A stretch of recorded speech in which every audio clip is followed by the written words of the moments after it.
Vamos, tome um pouco de cafezinho. Não, obrigado. Vai te deixar mais acordado. Elza, eu não preciso do café para ficar acordado, sabe? Vai ajudar na concentração para fazer o próximo vídeo. Não, também não preciso do café para fazer os vídeos. Não, espera. Por que eu estou fazendo esses vídeos para começo de conversa? É que letreiro esse que apareceu. O modelo da fenilciclidina para esquizofrenia. O artigo de Jeff Zucken de 1991. Nossa, que coisa mais específica. Qual a finalidade desses vídeos afinal? A chance disso daí viralizar é praticamente zero. Não, seja como for. Por que falar desse assunto? Estava eu lendo o livro do Peter McKenna, Delusions, Understanding the Ununderstandable. Tradução livre, Delírios, Compreendendo o Não Compreensível. Eu estava lendo o capítulo do livro que trata de aspectos neuroquímicos da esquizofrenia, e lá na parte que o autor comenta sobre o receptor NMDA de glutamato, ele cita este artigo. Ele foi o segundo mais citado artigo sobre esquizofrenia naquela década e, portanto, tem uma certa importância histórica. Em que se baseava essa importância histórica? Bom, primeiro devemos lembrar em que se baseava naquela época o tratamento da esquizofrenia. Na verdade, como se baseia até hoje. Estou falando da primeira teoria que se baseava em aspectos neuroquímicos da esquizofrenia, que era conhecida como hipótese dopaminérgica. Em que consistia tal teoria afinal? Basicamente, se reconhecia que os sintomas esquizofrênicos se deviam a disfunções, como o próprio nome da hipótese diz, em vias dopaminérgicas, em vias de dopamina. E os psiquiatras, eles acreditavam nisso até mesmo por causa de sua prática diária. O que os antipsicóticos fazem afinal? Eu já disse aqui que cada um deles atuam diferentes neuroreceptores e transportadores.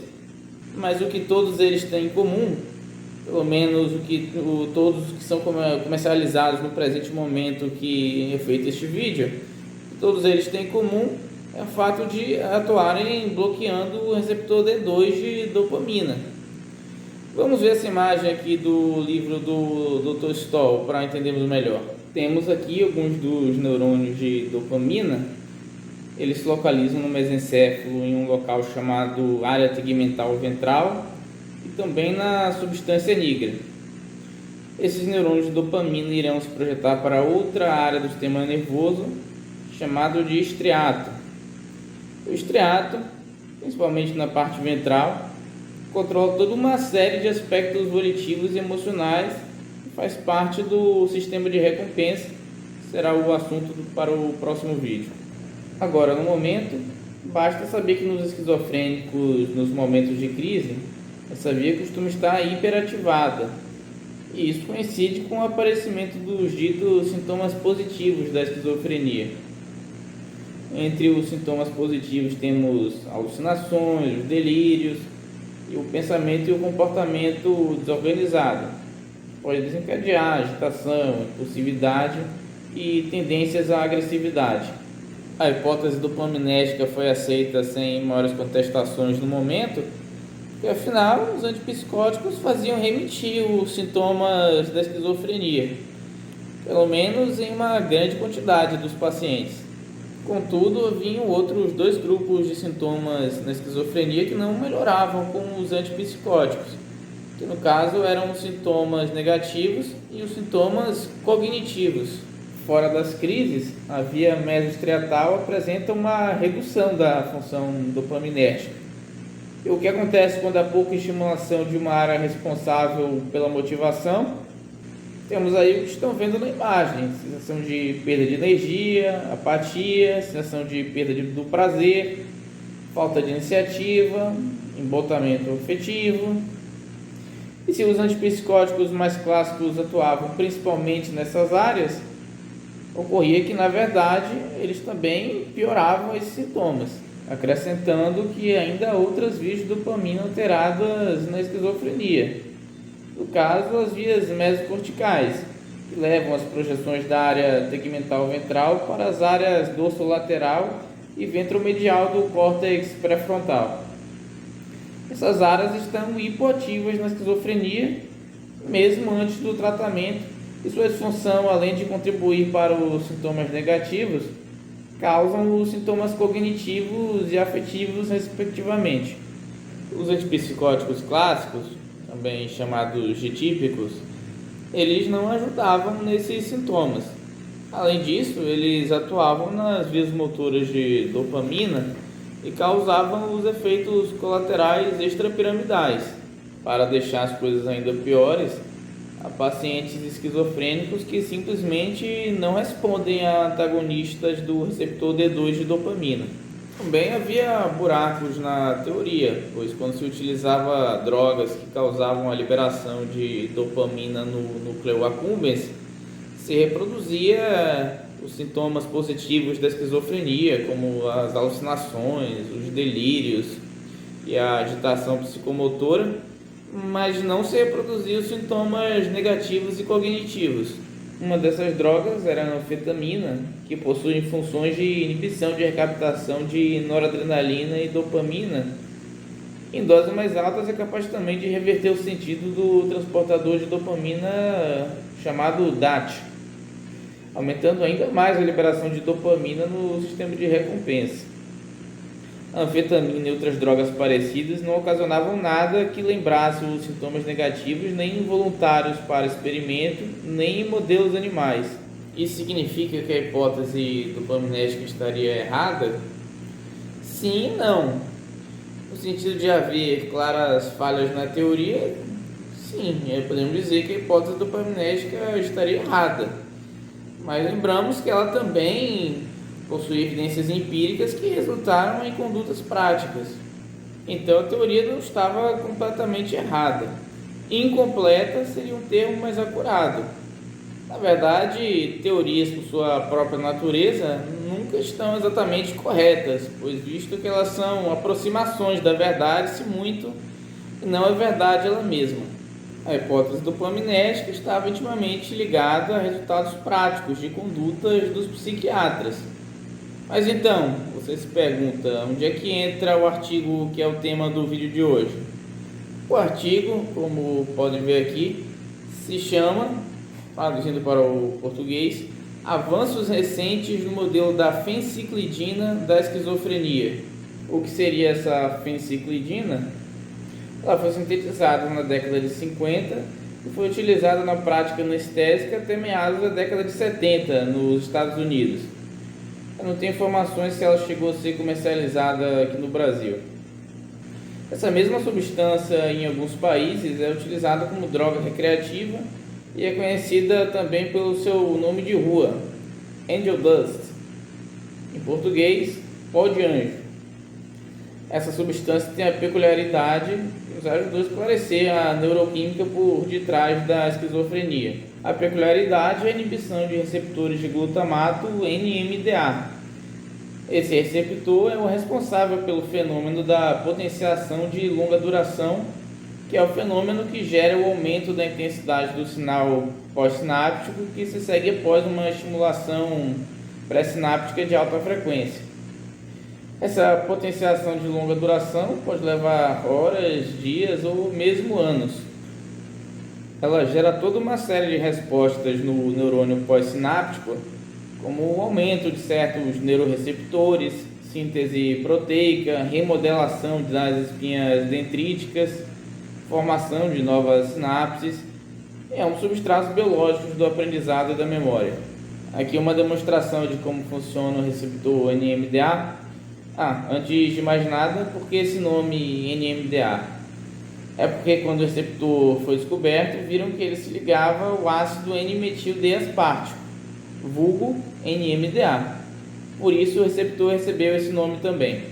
Voltando aqui, o receptor NMDA geralmente está em repouso, sendo bloqueado por um cátion de magnésio. O receptor precisa, além do glutamato, da glicina ou da deserina como co-neurotransmissor. Mas mesmo os neurotransmissores se ligando ao receptor NMDA e abrindo o canal, ele ainda assim se mantém não funcional, pois o magnésio está lá bloqueando ele. Principalmente com a despolarização, o magnésio é removido e o canal passa a exercer sua função de canal iônico, permitindo a passagem de cátions de sódio e cálcio. Essa despolarização inicial não se dá com o receptor NMDA, mas com outro receptor de glutamato, o AMPA, e permite o influxo de sódio para dentro do neurônio e o efluxo de potássio para fora dele. Após isso, o magnésio sai e a potenciação de longa duração do NMDA ocorre. Mas então, o que faz a fenciclidina? Vamos chamar ela de PCP de agora em diante para ficar mais fácil a comunicação aqui. Basicamente, como vemos na imagem, a PCP e também outras moléculas com ações parecidas, como a cetamina, por exemplo, a PCP se liga em um ponto dentro do canal de cálcio, inibindo sua passagem e, portanto, bloqueando o canal e impedindo que ele exerça sua função. A próxima pergunta que você deve estar fazendo deve ser: e daí? Lembra que eu falei que a fenciclidina era usada como anestésico? O efeito que ela produzia, que permitia a realização de procedimentos cirúrgicos menores, era de produzir um estado parecido com a catatonia. Ela produzia embotamento afetivo, perda da expressividade, olhar vazio e até mesmo flexibilidade séria. Apesar dos pacientes não estarem conscientes, eles pareciam que não se importavam com seus arredores, pareciam estar completamente dissociados de onde estavam. Devido a isso, a PCP e outras substâncias que atuavam de forma parecida foram chamadas de anestésicos dissociativos. Mas não só isso, os pacientes que eram expostos a PCP poderiam também desenvolver sintomatologia psicótica, como alucinações, delírios, paranoia, comportamento desorganizado, agitação e concretude do pensamento.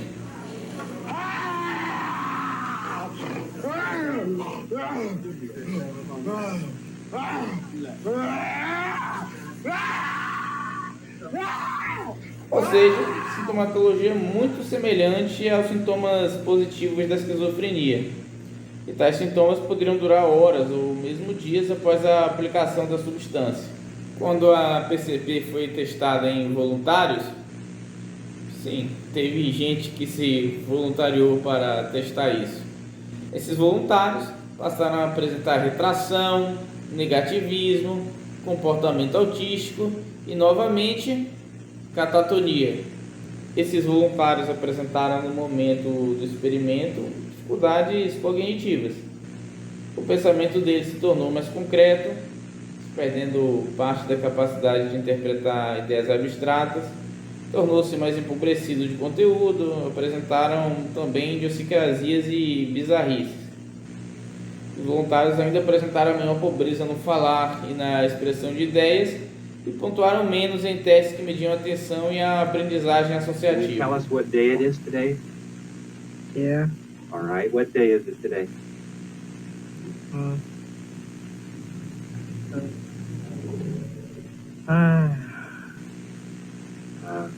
You know where you are this evening?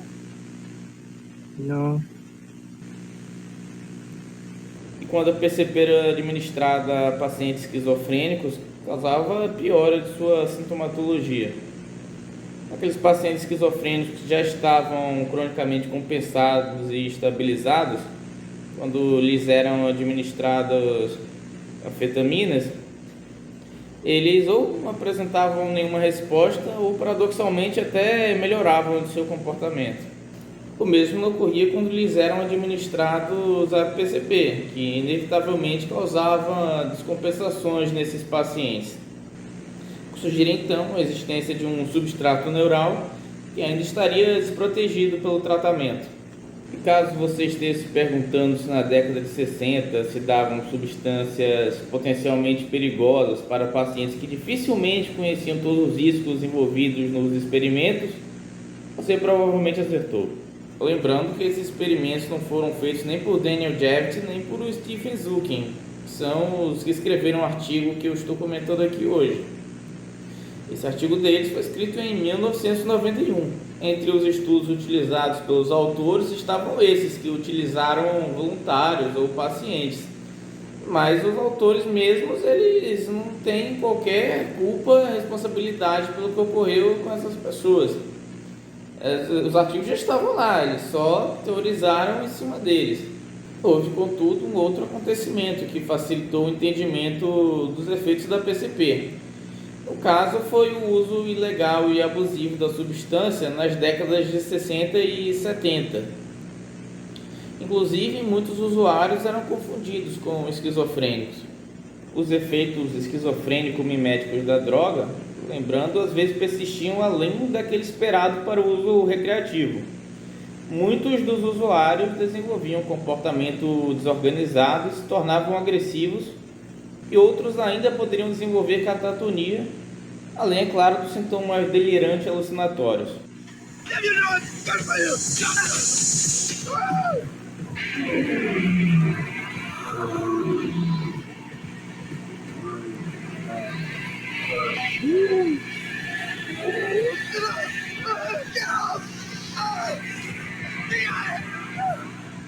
Vendo aqui esta imagem do artigo, vemos que a PCP pode atuar em diversos outros receptores, enzimas ou transportadores, mas a maioria dessas interações se dá além da dose letal e, portanto, não podem explicar os sintomas que aparecem nos indivíduos que usam essa substância. Doses psicotomiméticas geralmente são mais baixas que a dose anestésica e em doses um pouco além daquelas que a PCP bloqueia o receptor NMDA. Ela pode inibir também os transportadores de recaptação de monaminas, incluindo aí o transportador de dopamina. Achava-se que isso poderia causar os sintomas de hiperatividade e estereotipias, assim como outros sintomas psicotomiméticos. Contudo, outra substância, a MK801, também chamada de lisocilpina, é capaz de produzir os mesmos efeitos que a PCP, mas não possuía tanta atividade assim nos transportadores de dopamina, e ela continuava produzindo os mesmos efeitos. Além disso, outros derivados da PCP que não se ligavam ao sítio da PCP no receptor NMDA não produziam toda a gama de efeitos da molécula original. Em ratos, os efeitos da PCP poderiam aparecer inclusive quando havia carência de monaminas. Isso tudo sugeria que os efeitos que simulavam a esquizofrenia na PCP se davam por mecanismo diverso do que a inibição de recaptação de dopamina. Na imagem, mostra que em doses mais altas que aquelas psicotomiméticas, haveriam os efeitos anestésicos. Em animais, haveria o aparecimento de uma tranquilização tão intensa que os experimentadores poderiam pôr os dedos na boca dos animais sem qualquer problema deles serem mordidos. Essas seriam as doses que ocasionariam catatonia e dissociação em seres humanos. Agora outra imagem do livro do Stoll. Tem outras imagens no artigo, mas elas eram muito confusas. O livro do Stoll é muito mais fácil de entender esses e outros processos. Temos aqui um close-up de 3 neurônios do córtex cerebral, 2 neurônios piramidais que utilizam o glutamato como neurotransmissor. O outro neurônio é um interneurônio GABAérgico. Em uma situação normal, o primeiro neurônio de glutamato estimularia o neurônio de GABA através do receptor NMDA. Lembrando que esse desenho é uma simplificação, sabe-se hoje que tem outros elementos que não estão retratados. Bom, voltando aqui. O neurônio de GABA seria estimulado pelo glutamato e isso faria liberar GABA no terceiro neurônio. O GABA é um neurotransmissor inibitório por sua vez. O terceiro neurônio é então inibido e irá liberar menos glutamato em seu alvo. Agora aqui a situação da esquizofrenia, ou pelo menos um dos possíveis mecanismos que possa contribuir para ocasionar na esquizofrenia. seria o receptor NMDA estar hipofuncional, fazendo com que não ocorra potenciação de longa duração e, portanto, torne esse interneurônio de GABA menos ativo. Como ele inibiu o neurônio de glutamato, o neurônio piramidal se torna mais ativado do que seria adequado, liberando mais glutamato em suas células-alvo. Já a PCP e também a cetamina, vimos que elas atuam nesse receptor inibindo e produzindo farmacologicamente o fenômeno.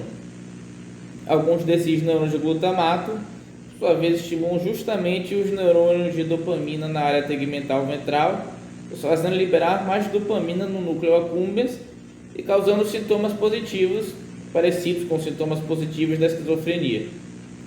Uma disfunção glutamatérgica ocasiona, portanto, em uma disfunção dopaminérgica. Por isso que a teoria da dopamina não está errada, ela está, na verdade, incompleta. Há outras vias que não esta que também podem resultar em hiperativação dopaminérgica por hiperativação glutamatérgica. Mas essa daqui já ilustra bem o que quero dizer. Quem estiver curioso pode ler o livro do Dr. Stoll e outros livros também. Mas voltando ao assunto, isso explicaria como a hiperativação do glutamato causa os sintomas positivos, mas ainda é necessário explicar como ele poderia causar os sintomas negativos e cognitivos da esquizofrenia.